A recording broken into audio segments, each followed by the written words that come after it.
Hello sheeple, Bad Influencer here on the 6th of October 2020, get the year right. It's a bright day but it's a chilly day, we're well into autumn. I've not been up to much. I got my flu jab this afternoon. That'll be the last flu jab for a while because I think the next one will be the coronavirus jab, and I'll be staying away from that for a little while, just to make sure we don't all get turned into zombies. So today I'm going to do a video. It's a bit long, I'll give you, so you know, I'll forgive you for switching off now. I'm going to cover speak about Greg Hallett first. He's the one that's claiming to be the new King of England. He's basically disappeared. Not even David Mahoney puts him in the documentaries anymore. So he's definitely gone off the radar. As he fizzled out, as he realised that that he's a nutcase, or you know, apparently he's got suffers from bipolar. Is it bipolar index? I don't know, but if he's got mental health issues, then I hope that he gets himself sorted. But yes, he's gone, or at least fizzling out. So of course, what's happening now is these YouTubers need they've got an audience. They've got to keep them entertained. So luckily, kings are like buses. So you wait ages, and two come along right after each other. So this next one is a couple, Brett Masters and Melissa Bolton. They're a nice couple.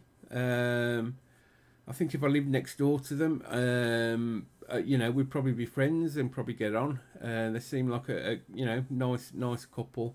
They're in Australia or New Zealand, one of the two. So yeah, I wouldn't be able to pop over every weekend, but we could, you know, we could probably talk on the phone or something like that. So, but they've got an interesting story, and Brett seems to think that he should be the King of Scotland. So forget Hallett. Yeah, so England's accounted for, and now we've got Scotland up for grabs. And they've got this story, and there's a channel called Rise Crypto. I like the channel. He seems a decent bloke. I know he was sceptical of the Greg Hallett stuff. I think he fell out with Charlie Ward over it. But he's done a 90-minute interview with Brett and Melissa over their claims. So it's a good watch. You know, it's interesting. Kills an hour and a half. So I've took a little bit of that video, just the introduction, really, for, you know, first 10 minutes or so, and sort of going over that. So where he spells out who he is, and a little bit about himself. So yeah. So with that being said, let's crack on, and I'll fire the video up. So I'll see you in a second. Right, welcome back. I've fired up a video that we're going to watch now. It's basically a few minutes of the full 90-minute interview, just the beginning of it, really. That the couple did with Rice Crypto. So as I say, it's a 90-minute interview. It's if you want to go and watch it, the link will be in the description. They're a nice couple, and they tell a nice story, but is it believable? I don't know. Let's watch and find out. According to the information in the documentation that we found, this leads to believe that I am one of a bloodline that is the heir to the Scottish throne. That's a bold claim. So, kings of the Scottish throne. I don't think we've had a Scottish throne for about 300 years. Yeah, we'll carry on, see what he's got to say. I couldn't be more average than you could pick. Brett, don't be so hard on yourself, mate. You know, we've all got to blow your own trumpet sometimes. None of us are really average, are they? I mean, we've all got special skills. Mine's sandwiches. So, so don't be so hard on yourself. My life has been nothing special. Oh, you probably didn't want to say that, Brett. So, just watch Melissa's lips in the next few seconds as she takes that information in. I've worked every day of my life just like anyone else. Not really much more to tell. This information came to me through people that we found who they are over the years, but it's quite an in-depth thing. Okay. Well, first off, I've got a couple of disclaimers. Number one, I'm not claiming to be God. That's a great disclaimer. Everyone should open with that. You're setting the scene, aren't you? So you're saying, there's no way I'm God, right? And that what you do then is you get him on the hook, you reel him in, and then you sort of explain that you are God. I'd imagine. So he's not God, right? We've got that cleared up now. The information that this bloodline and this entails is extensive. If you know anything about the Holy Blood, Holy Grail, or anything about any of this kind of thing, you know the amount of rabbit holes it can go down. Yeah. I'm guessing at this point he's watched the Da Vinci Code, Tom Hanks. There's a lot of rabbit holes there. Dan Brown, poor writer. But yeah, he knew exactly when to put his books out, right when conspiracy theories are all the rage. That is the essential point behind all of this. It is not about kings. It is not about conquering anything. Jesus was not a king. Right. So that's a bold claim as well. From Melissa's face, I think she's about to correct him. She can't believe what he's just said. So he might pay for that later. He was a teacher. He was a king by birth. Oh, he was a king. By birthright, and we'll get into that if there's time. It's not about ruling the people. It's about serving the people. It's about serving your community. You see, and who can argue with that sentiment? When you're coming at it with that sentiment, do your bit to help. No one's going to argue with you there. So it's not a very good reason, because that's how people should be all the time. He's helpful, but yeah, if he wants to say this is what it's about, then that's up to him. Doing what you can to help others. Being a protector, a leader, a guide. And as we've sent information to you about, to do with the American Constitution, there was a constitution written for Scotland to do with all of this, where it gave the people to overthrow the king if he tried to force his law or somebody else's law onto the people. Or if the kingship was passed to somebody who was of a conquering nature, who would take the rights from the people, who would conquer the people, control the people. And this document that was, now it said it's written in 1320, but it's said to be much older than that. Right, so he's talking about a Scottish constitution now. That may well be the case. There might have been one. I'm not sure of the dates. I'm not a historian. But what I do know is that we became the United Kingdom, I think, about 300 years ago. So that would have superseded any any constitutions that any individual countries had. It's sort of a rule when you become a united set of countries. So, so yeah, let's see where he's going with this.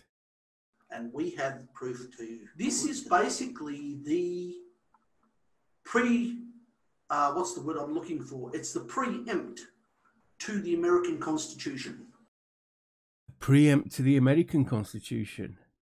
So, I don't know why we're going down this particular rabbit hole, but there always is rabbit holes, isn't there? So, let's see whether he mentions giving machine guns to grizzly bears. Okay. Of the people have the right to bear arms. Oh, yeah. Bear arms. That's it. That's what I meant to say. Not machine guns to grizzlies.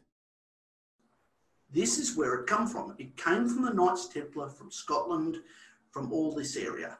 So that's basically the disclaimers done. I'm going to get into how this come to me now. Yeah, that's my question is ultimately how did you come to know this information? Were you born? Did your mom tell you were special? Aside from normal mommy special kind of things? Brett, there's something I gotta tell you, mate. Put the barbecue down. I can't do an Australian accent. She's probably said, Brett, one day you will be the King of Scotland. Don't know who your father is, but you're the king. You're going to be the king. This is the thing. I never knew my father. Oh, we never knew his father. Oh, that's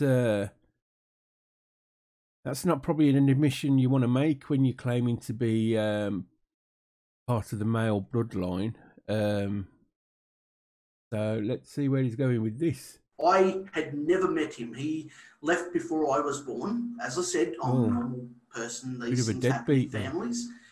I tried searching for him. Could not be found. I assumed he must have used a false name because... A false name? Well, that's not painting him in a very good light, is it?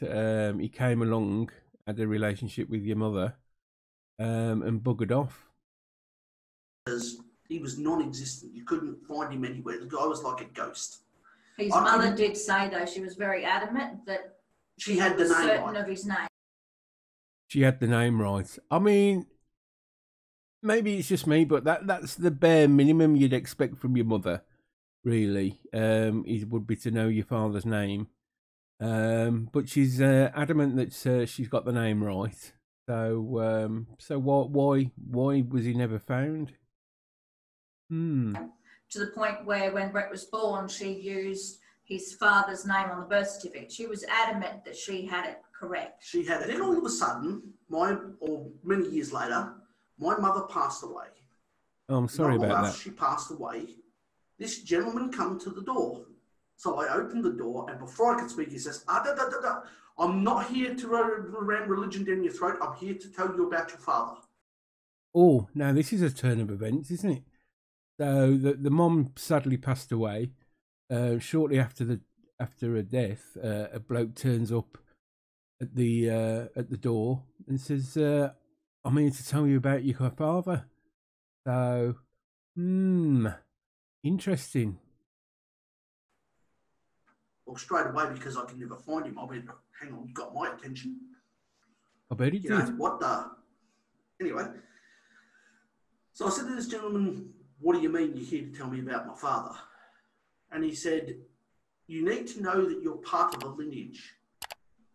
You need to know that there are very serious things in your background that you need to know and that I need to tell you about. Now, I'm just going to throw this out there, just as a possible explanation. The mom sadly passes away. He gets a knock on the door from an old bloke, and he says, I need to tell you about your father. Now, Brett, I'm thinking that bloke is your father. So, and he's saying, you know, there's things I need to tell you about your lineage. It's basically, I'm a fruitcake, and it's hereditary. I think that's maybe what he wanted to say, but instead he comes out with all this. I can't tell you everything. They never can. But you will understand when you find the information you need. So this gentleman sits down and he proceeds to inform me that I'm of a bloodline of Jesus and Mary Magdalene. Oh, that's another bold claim. We're in Dan Brown territory again, which of course was the ending of the Da Vinci Code, when they said that, is it somewhere in France they ended up saying Jesus and Mary Magdalene went off. So let's hear some more. That this bloodline has been promulgated for many years, and the bloodline is about being teachers and servants to the people. And that what the information I'm going to find, that I'm going to be shown, is going to fly directly in the face of the Vatican. Oh, it's not small information then, is it? It's not irrelevant. Because the Vatican downright refute it. I mean, to be honest with you, as anybody who knows anything about this will tell you, the Vatican says find God through us. If Jesus and Mary Magdalene had children, that puts the church in a very, very peculiar position. It would. You probably don't even need to know a lot about the church to think that Jesus continued to live after he was resurrected. Moved to France, I guess, judging by the end of the Da Vinci Code, with Mary, and had a bit of a. Well, how many kids did you have from there? Because obviously there's a lineage, isn't there? So that's it. That's why the Torah is so important, actually, because the Torah does have a quantum code. Stan wants to chime in. So, how long ago did this gentleman approach you? How long ago was this? Well, this has been it was last Tuesday. 5, maybe going on 6 years now, if I remember correctly. For the first 12 months, I went, this is a load of hogwash. Yes, a load of hogwash, Brett. I wonder what made you change your mind. Because this was 12 months, you know, he came to see you, and then for the next 12 months, you thought it was hogwash. But it played on your mind, and but why? And then I started thinking about it and going, hang on, this gentleman, he knew too much about me. Well, could it be that he's your father? He knew when I was younger, he knew where I lived. He knew friends that I had. Well, maybe he just came to see you now and again. So, where they lived in the same street, where I went to school, he knew my sister's name. Well, I'm guessing is it a different father or the same father? I'd imagine if he knows your name, he's going to know your sister's name. How many children she had, the house she was living in. He then goes on to tell me, and I think this was the second time he came around, he informed me that they knew where I was, that they've always known where I was. Right, I'm going to go out on another limb here. I'm wondering, Brett, have you got a Facebook? Have you got a Facebook account? You seem to be the kind of people who would have Facebook. I mean, wouldn't all that information be on there? I'm sure you'd be friends with your sister. I'm sure she'd have pictures of her kids. I mean, it's either that or this man is a secret government agent working for the cabal that runs the world. So, you know, weighing up either one, I'm not sure which one I'd go with. But we'll carry on. And that was his words. And that my martial arts training when I was younger was not an accident. So he's been trained to fend off potential assassins. So martial arts training. But in the first, getting back to the first time he came around, he told me that there was a website that I needed to look at. Oh, there's a website involved now. It's getting a bit more interesting now. What's going to be on this website? And that when I go into that website, and he went into detail that this website didn't have a lot on it. Oh, so a sort of a blank page. So not a very informative website. But there was a link in the corner, and all it was a blue dot. And if you click on that link, it takes you to another page. Oh my God! So he's been given a web address, and it's got a link on it. And when he presses that link, it opens up another page. Oh, it's getting very interesting now. He gave me a code, a digit number, and a numeric code.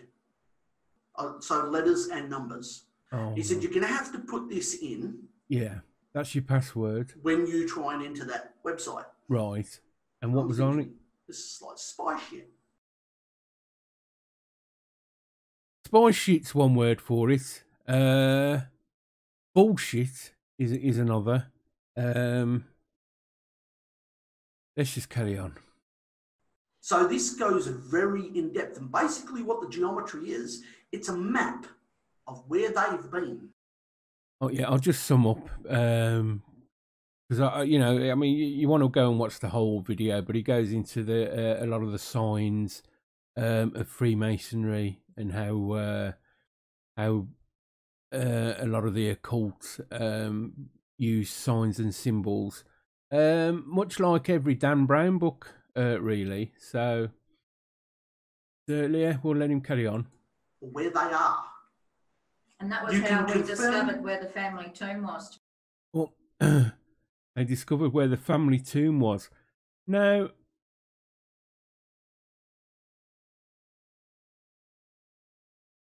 that bloke is his dad. I'm sorry, Brett. I'm dying to be the one. You know, he sounds like a bit of a deadbeat.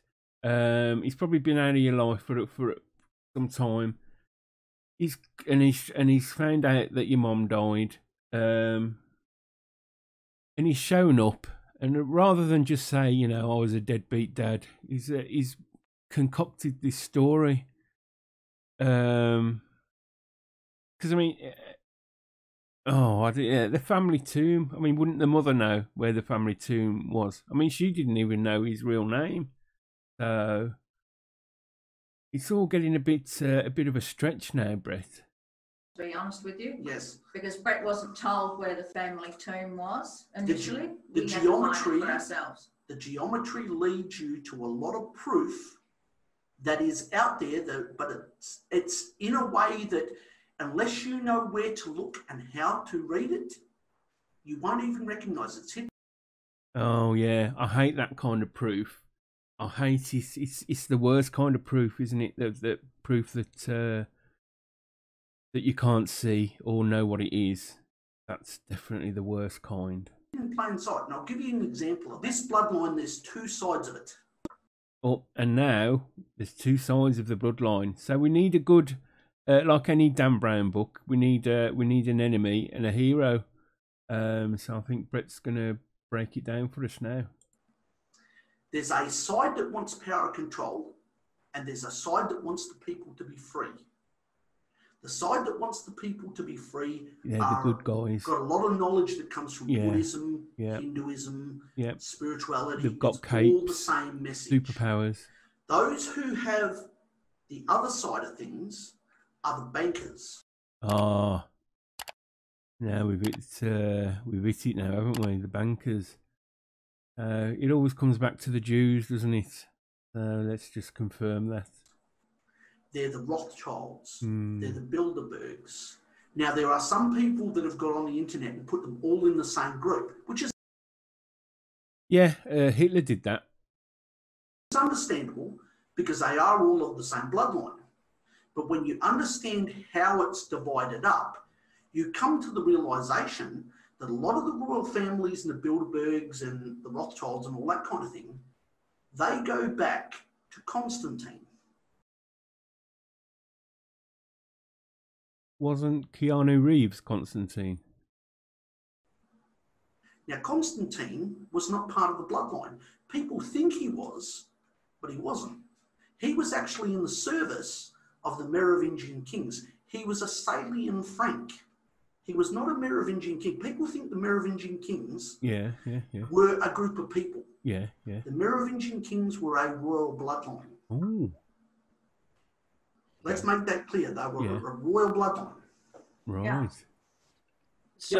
So through the past few years since you found this out, have you compiled the information and the links that we could share with people so they can kind of follow? Because when we do these kind of things, people start doing their own digging and they're gonna want to disprove or prove or follow along to see what you've shared. So I am sitting here now telling you and everybody who's listening, do not believe me. Oh wow! You opened with "I'm not God," and you're closing with "Don't believe me." That's not good. That's not good. And these words that I'm telling you now are from Henry Lincoln. Do not believe me. Go find it for yourself. Go find it for yourself. But it's the worst kind of proof, isn't it? Because you won't be able to see it or recognise it. The information is out there. If you follow the information that I can give you, the links that I can give you. And he goes on to say that that's how it will be proven, or proven, as people say, when they like to sound clever. So that's them. And I'll pass you back now and finish off the video. See you in a second. Right, so that was Brett Masters and Melissa Bolton. So, and I've made this video just do I believe their story? To be honest, no, I don't. We've had a lot of crap over the last few months with this Greg Hallett. He's done a runner. He's not interested. So basically, your YouTubers are looking for something else to keep the audience interested. So it's more a video of concern, really. So this is to Brett and Melissa. Just be careful who you where this goes. So you seem a lovely couple. Like I say, if we lived next to each other, we'd probably be friends. I think we'd get on. But there are people that are going to take your story, like they did with Greg Hallett, and make money off the back of it. So like I say, he's done a runner now. He's nowhere to be found. Even the people making the documentaries don't feature him anymore. So I think they're just waiting for it all to fizzle out. But yeah, that's showbiz. So yeah, I'm just saying, be careful. It's a nice story, and I'm sure that you believe it. I find it a bit of a stretch. I must admit, I'm skeptical. But like I say, it's more about you, really. You seem nice, but I think you could be taken in by someone saying, let's get a documentary made about you, and then it starts into your Patreons and your GoFundMe's, and that's putting your hand into people's pockets, really, and that's I don't think that's right. But yeah, I mean, I'll I'll say it's an interesting interview. I like Rise Crypto. As I say, he had a falling out with Charlie Ward, I think, over Greg Hallett. So he was aware of maybe there's a bit of a scam running behind it all. Yeah, so go and check out the interview. Like, it's a nice story. It's very Dan Brownish. I mean, it makes me wonder whether they are members of the Dan Brown fan club. Yeah, so that's it really. Just be careful. I mean, Brett, Melissa, if you did want to share your information, I'd happily look at what you got to say. But I would say I'd be a skeptic, so I would ask a lot of questions. So yeah, it's up to you. But just be wary. Just be wary. You know, the internet's a big place, and they're not always good people. So right, so this is me signing off. Sorry, it's a long video. And if you switched off halfway through, that's fine. But if not, I will catch you next time. And stay safe. Take care of yourselves. This is Bad Influencers signing off. Catch you later.